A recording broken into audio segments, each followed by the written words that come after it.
Oh, I know that sound. It's time for the Beer and News Report. Hi, and welcome to the Beer and News Report. Cheers. I got 3 friends on Ozempic, and they've all said that it works great. They're losing weight at an incredible rate. One is losing weight at 5 pounds a week. Another told me he lost 30 pounds in a month. All of them have told me the same thing. You just don't feel hungry. There's no cravings. Sure, sweets still taste good, but you don't have that brain-numbing urge to scarf down a bowl of peanut M&Ms. So skipping a meal becomes easy. Now, with that in mind, and knowing that millions of people worldwide are obese and in need of something to curb their weight, what effect will this have on the food and drink industry? That's going to be the topic of today's show. Weight loss drugs like Ozempic. How do they work? How will it affect the food industry? Will it affect anything else? So grab a light beer and maybe a veggie platter. We want to be in the mindset of losing weight. So do that, sit down, and let's start the show. Cheers. First, a disclaimer. Ozempic is made by Novo Nordisk, and that's a company that I have invested in. I see this drug taking off. I think the company's going to do well, so I am very pro Novo Nordisk. I'm not using Ozempic, but I'm going to say Ozempic throughout this whole show because that's the most well-known one, right? And that's one my friends are on. But there are other drugs. There's Wegovy, there's Rybelsus. So with that being said, what is Ozempic and these other drugs? So Ozempic is classified as a semaglutide. And semaglutides are hormones in our bodies used to communicate with organs to do something. In this case, it signals the pancreas to produce insulin. Now, Ozempic was originally designed to help with diabetes to have their own bodies produce insulin instead of injecting it. But they found out that too much given has a side effect of losing weight. Now, I don't know how long it took someone to figure out that losing weight isn't really that bad of a side effect. So the company reformulated its drug for weight loss, which is a much bigger market than just diabetics, right? So I don't know how it causes weight loss. I'm not going to go into the research to figure out how it does that because I probably won't understand it, and it'll be even harder for me to explain it to you. So just know that it works and that more and more people are going on it, all right? Yeah, cheers. Now, what is the market for Ozempic? Well, in the U.S., 42% of adults are obese, and myself included. If we expand our focus, though, to include people who are just overweight, then that number goes to 70%. So the market is huge, and I'm talking about hundreds of millions of people, right? And I know what you're thinking, hey, the U.S. is a leader in overweight people, and you're right, but the other countries are catching up. In most developed countries, being overweight is becoming a bigger and bigger problem, and that's a pun intended. All right, estimates are that 800 people worldwide are obese, and that includes 50 million children. Fast food markets and sugary fizzy drinks are everywhere.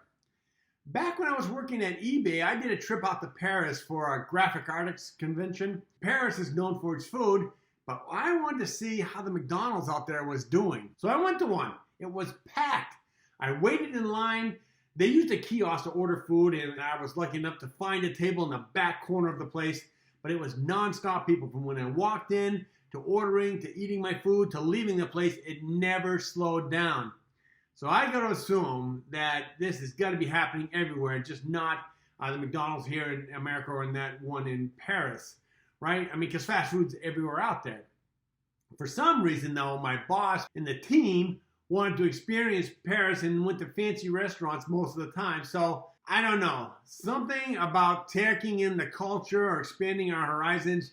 I'm just glad beer was there, right? Yeah, cheers. Okay, back to Ozempic. What if 800 million people went on it and they all started dieting at the same time?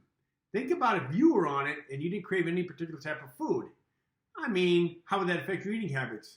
It would probably make it easier if you'd eat healthier foods. You probably wouldn't make meals as big as you're used to. In fact, you'd be cooking and you'd have all these leftovers because you're not used to cooking smaller meals. Now, when you first get on it, you're thinking, well, this is what I normally eat, so I'll cook that amount. But eventually you figure out, and hopefully soon so you don't waste too much food, that you need to make smaller meals. Now multiply that by 800 million. And you start to see the effect that Ozempic and these other drugs can have on the market. These drugs are relatively new to the market, so its use is somewhat limited. But one analyst on CNBC said that the hit to the restaurant business could be $25 billion by 2025. I mean, restaurants are already a tough business to be in. They fail all the time. But restaurants are the canary in the coal mine. Think about the threat to the snack food industry, candies, sodas, frozen meals, baked goods. As more and more people lose the urge to eat these foods, the sales of these companies making them will go down, and thus their stock prices will go down. You may be thinking, well, that's a good thing because fruits and vegetables and lean meats will go up. Not necessarily, because these people are not eating as much as they used to, right? It's not that they are switching their diet, it's that they're shrinking their diet, all right? And that includes beer drinking. What the? Cheers. All right, so people are losing weight. They're cutting out the snacks, which is going to hurt the food industry, but they are getting healthier, right? I mean, that's good. Is there any other good news? One analyst estimates that a company like United Airlines, if on average their customers lose 10 pounds, it would save $80 million in fuel costs, right?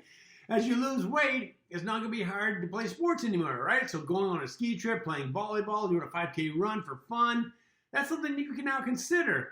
So the sports industry should get a boost from people on Ozempic.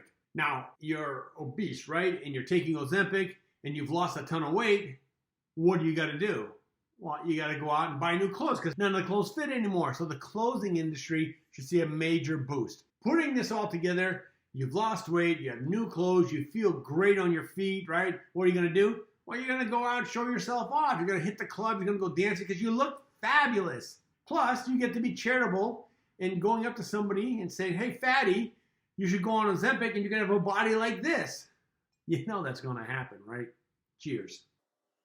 Now again, this drug is still new and they're finding out new things about it, such that the manufacturers don't really think this is a weight loss drug as much as an anti-craving drug. You lose the weight because you don't crave anything, right? With that in mind, what other applications could this drug be used for? Well, the Washington Post reports, for some, these new weight loss drugs also seem to dampen the effects of addictive substances. So things like nicotine, opioids, or alcohol. Researchers have done tests on rats and they found out that there's less interest in doing cocaine. And monkeys demonstrated preference for not drinking booze. Now, I don't know what store you have to go to find rats that have a cocaine problem or alcoholic monkeys, but at least the drugs are showing some promise, right? Yeah, cheers. Okay, wrapping this show up. When people lose weight, their health gets better. Some people who are type 2 diabetic are no longer diabetic. There's a possibility of helping alcoholics or drug addicts. Ozempic, the maker of it, Novo Nordisk, said the drug shows signs of delaying kidney disease in some patients. I mean, weight loss helps reduce the risk of heart disease, not to mention that your joints will appreciate it, right? Having that lighter load. As people lose weight and get healthier, the costs related to healthcare will go down. So technically, health insurance should go down. But I'm sure they'll find some way of figuring out how to raise prices and, stick it to us, as they always do. Those sons of bitches. Cheers. Well, my beer is almost empty, and that means we're at the end of the show. If you want to contact me, I can be reached at this email address. Today, I'm drinking Hella Trippin'. This is a tropical ale made by Altamont Beer Works right here in the Bay Area. Since the last show, that IPA wasn't that bad, I figured, well, a tropical IPA might be good too. I was wrong. This is your basic bitter IPA with a touch of fruitiness. Not what I was expecting. I don't care to drink this again. I need to get back to lagers, which is probably going to be in my next show. But I hope you had a good time watching this show. And if you did, please click that like button. If you want to be notified of new shows, all you have to do is click that subscription button with a little bell icon next to it, and that'll tell you when I produce a new show. Until then, keep your beer cold and your interests hot. Cheers.